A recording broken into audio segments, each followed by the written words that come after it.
Hey, what's going on, everybody? Back for another edition of We Talk LA, and I have some new digs today. Juliet, what do you think of my closet situation going on right now? It seems like it's actually a very good place to record. I know of a few friends who are recording in their bathtubs or their closets right now because they don't have studio access, and it seems to be working out for them. Yeah, well, light condition wise, not so good, but I think all my wife's coats and various garments are doing a good job in terms of the audio, which is really why I'm in here because the neighbors decided this was a good time to, I guess, redo their back patio, which means they're jackhammering a bunch of concrete over there. And yeah, can't Oh. record in our normal office situation as per usual. But happy to be back with you again. I thought we might talk a little bit about some of the news regarding reopening and what's happening in our neighbor county to start off with. I don't know if I think you and I both saw the same story from last night that Ventura County is now going to be open for modified dine-in service in addition to a few other modifications. But that's all part of their approval for the variance moving more quickly through stage 2. Can you talk us through a little bit about that? Yeah, they're one of the first counties, I guess nearer to us, I think, Yeah, in SoCal, basically. that's been able to do that. Counties are able to move faster through stage 2 if they can self-attest that they meet some requirements. Initially, those requirements were a little harder. A county had to have 0 deaths related to COVID-19 over 14 days. A lot of counties were not able to meet that, so they made the variances a little different. Um, Now there's 2 big ones. Now before we get into the 2 big ones, they're not the only ones. There are some things about making sure you can handle any surges in your hospital that need to occur, making sure that you have contact tracers available. I think you need to have 15 per 100,000 residents. Those are things that Lake County's already been preparing for. The big ones are you need to have fewer than 25 new cases per 100,000 residents over the past 14 days, or a positivity rating of 8% or less over the last 7 days. In LA right now, we're at 9%. It took us a while to get there. So we're going to have to meet that and then hold. So we're probably some time away from that requirement. The other requirement has to do with how many hospitalizations you're having, and that needs to be stable. It can't change more than 5%. And if you're a county that has so few hospitalizations already that even one more would make that change for you, then you can't have more than 20 on any single day in the past 14 days. And a lot of counties are meeting that. It looks like we have a huge list, actually, of counties that have already met that. I think Newsom said it was something like 53 counties were either already there or about ready to be there. Los Angeles County is not one of those counties, and that's just because we're a denser population and we have higher numbers than any county in the state. So we are going to move a little bit slower, but we're also going to see counties like Ventura moving a little bit ahead.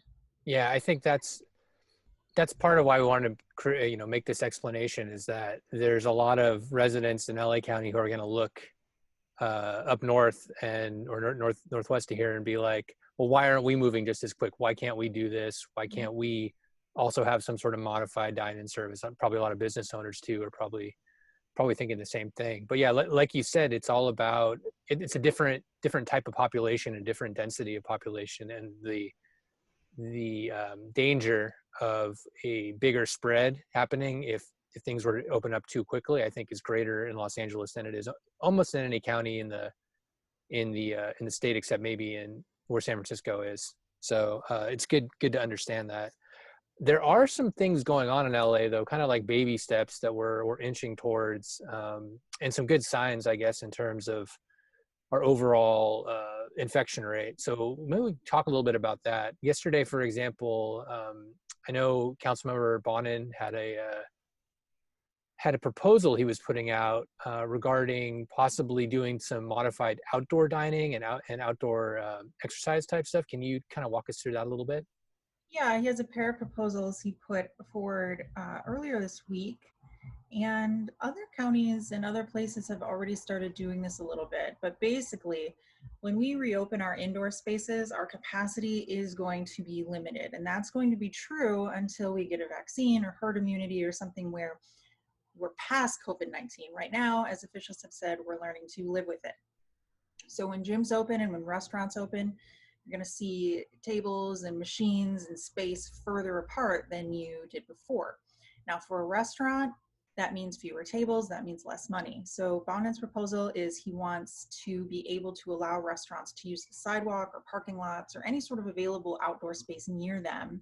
So they can move some of the tables out there and make a little bit more money, and the servers can make a little bit more tips. That's one proposal. Long Beach is already moving to do that. And there are some other places throughout the country that have already started to make those moves as well. The lucky thing about living in Southern California is we have great weather for it. He also authored a proposal to do the same thing with fitness. So maybe your yoga studio used to fit X amount of people, now it's only going to fit 5. Maybe you can move that to a park and you can spread out in the park. You're outside. That's a little safer. Of course, the physical distancing is always the most important part, whether you're indoors or outdoors. So essentially, it's just another avenue for people to try to use other space to allow more people, more capacity, more money. And, you know, it seems like other places have already moved forward with this. There's a picture floating around of a park where they've drawn circles to let people know where they can sit and still be an appropriate distance away from other people. So I think that stands a really good chance of coming through. I think it's a good proposal for LA to consider, especially in terms of parking lots. If there are fewer people going out, then there's probably more space available.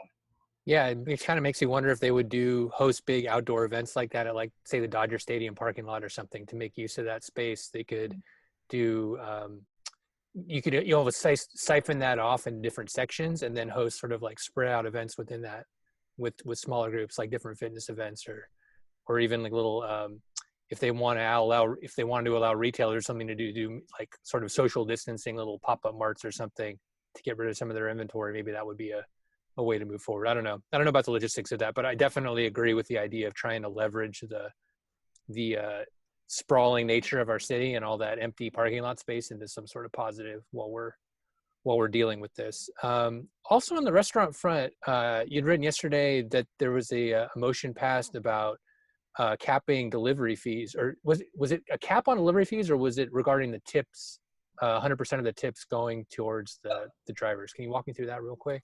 Yeah, they adopted the motion yesterday, This was and the county board of supervisors or the city council?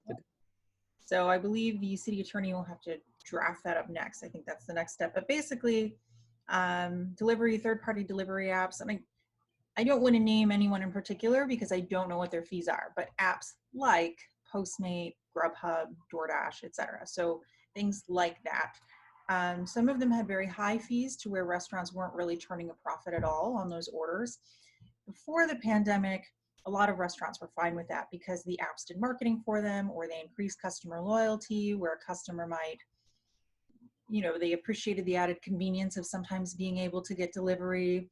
So I don't know. I'm going to catch up. I don't know if they loved it even before, but I think almost like it was a lot of restaurant owners felt like they were held hostage because they had to use those kind of services because there were no other options for delivering or yeah, I don't doing love all. it. I think it was just the cost of doing business. Yeah, exactly. Was Makes I sense. believe how Councilmember O'Farrell even phrased it yesterday. It was the cost of doing business. People wanted the delivery. These services would provide it. They would do some extra marketing for them. You know, maybe your first time customer, you get 10% off. So you get a new customer that you might not have had otherwise. So it's just kind of this necessary evil that restaurants would endure. Right. And then, you know, at the onset of the pandemic with takeout and delivery only, all of a sudden restaurants don't have dine-in customers. They're not getting money that way. And how do you make money? How do you make money when the service is taking all of it? So this cap on delivery fees can be no more than 15% of the sale. Associated fees, because sometimes there's even fees for when a customer picks the item up themselves. Those fees can be no more than 5%. And to protect the drivers, 100% of all customer tips must go to the driver. So the next time you order something after this motion is in effect, whatever you tip, that's going to go to your driver. Yeah, and I think one other point you made at the end of your piece is like you always have the option to tip more too.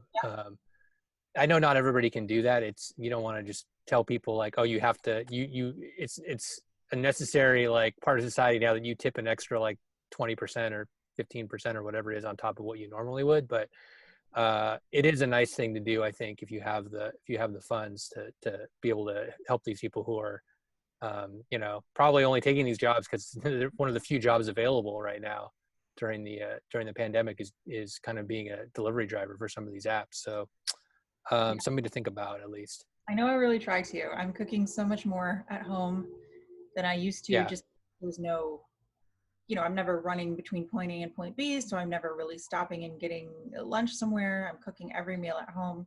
So when I do decide I'm tired of cooking, I want something else, like I I am fortunate that I am able to tip more just because I'm spending so much less on food in general.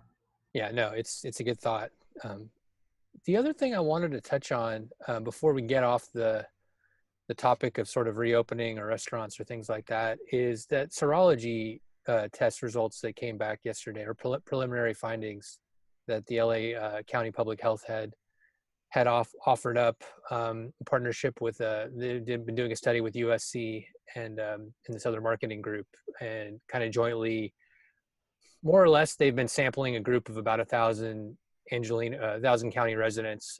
They've done it twice now, and they've given them these serology tests. And the serology tests are different than what you would get if you were trying to test if a person is infected for COVID right now. The serology tests basically just show if you test positive for the antibody, meaning that at some point in time you have or currently had or currently have the COVID virus inside you. So, and you've been developing you've developed the antibody in your system. So it's kind of a good side metric, at least, to show what level of infection might have swept through the county. And it's hard to draw a lot of conclusions based off this data.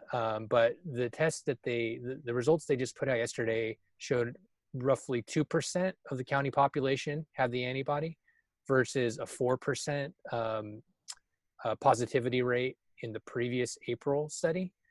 Now, I mean, like Dr. Ferrer was quick to point out that this all falls within the margin of error. It could just be random sampling. I mean, that's a very small percentage. So it's hard to draw a conclusion just off that.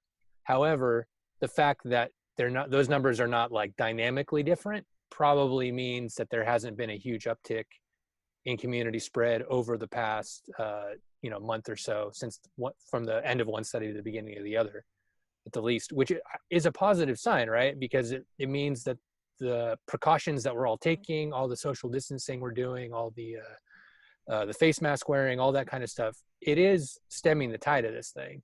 It's just a matter of whether or not, how far into the future everybody can keep that up. Yeah.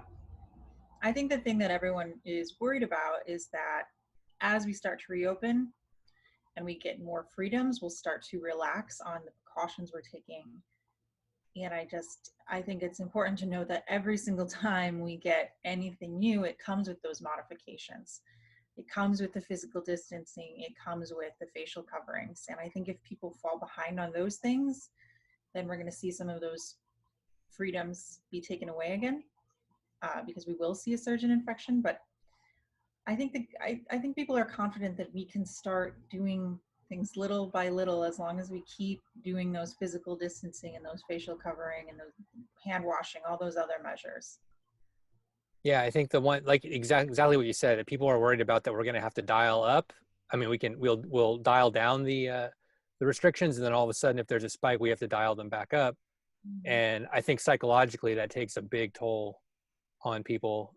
But it's hard to see how it isn't this sort of cat and mouse game until we get to the point where we have, I guess it could be one of three things.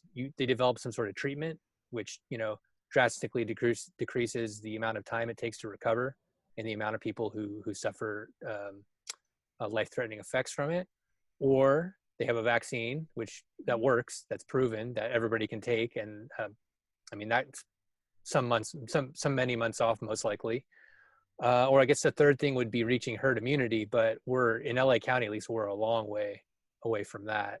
And to get there would mean a lot of people would have to get infected, and probably a lot more people would die as a result. So none of those are great ready-made options right now, unfortunately.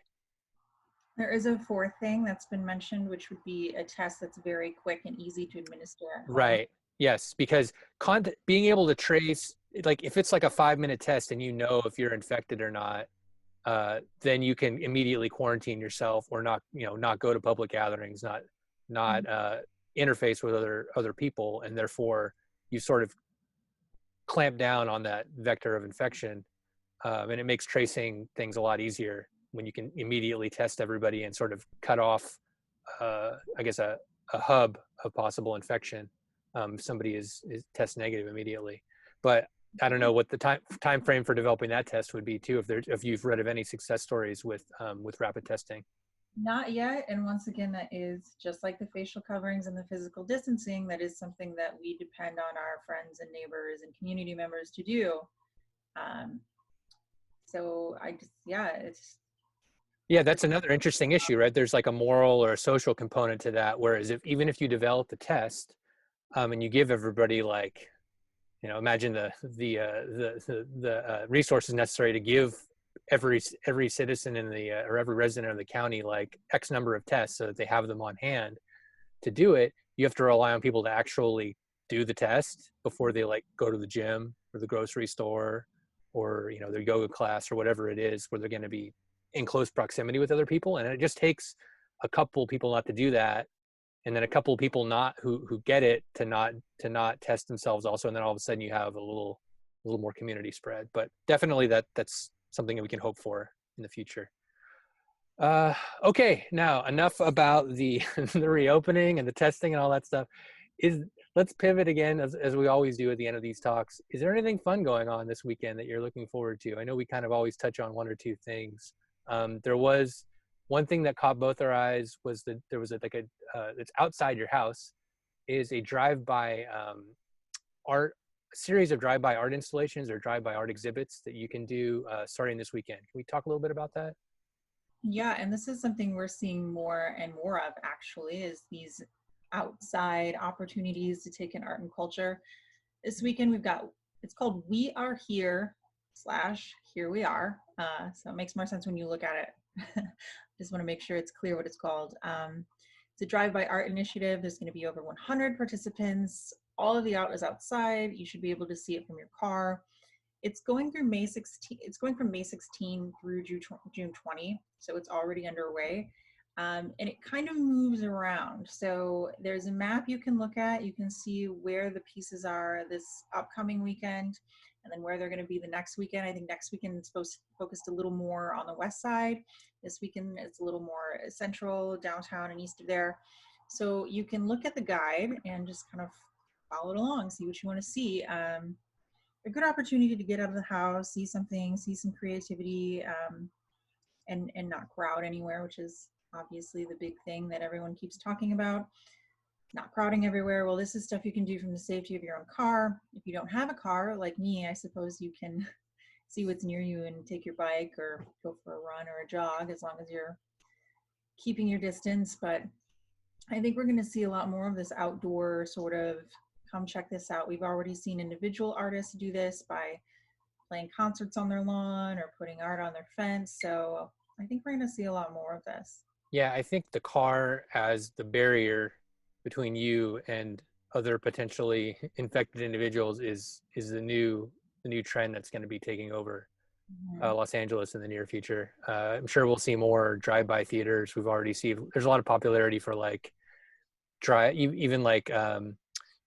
restaurant service and things like that. I think just being in your car offers a level of security, and being able to partition people off that I'm sure event creators are going to get creative with that, I believe, in the future. Just kind of like you talked about with the parking lots earlier, figuring out how to leverage that space and maybe doing things with people where people stay in their cars. I'm sure we'll get some interesting takes on that in the future.